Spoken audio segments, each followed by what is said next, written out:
It's very exciting. I work very closely with Breast Cancer Campaign to raise not only funds but awareness of this awful BRCA gene.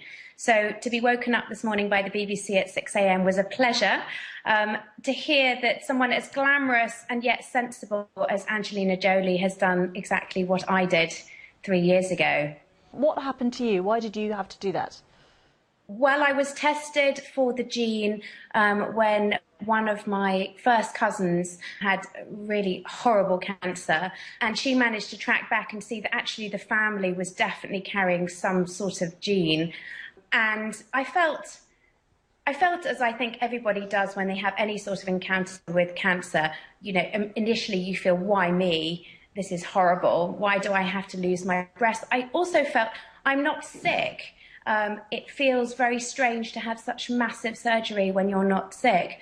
But honestly, my odds were as high as Angelina's, and I love my husband and my children and my parents and my friends.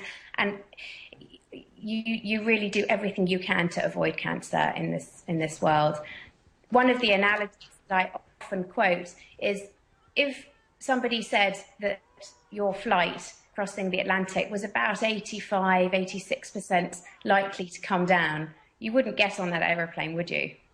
Nevertheless, it is it's a massive step for any woman to take. I mean, did it affect your sense of who you are, your attractiveness, all that? Well, actually, it's a really good question, and I think what people don't really realise, and it's worth pointing out, is that you don't go into this awful major surgery knowing that you're going to come out without breasts. I actually had immediate reconstruction there in the theatre. So I think that helped me make this decision. I think it would have been a much harder decision to have made if I thought that I was going to wake up with nothing. I woke up with breasts.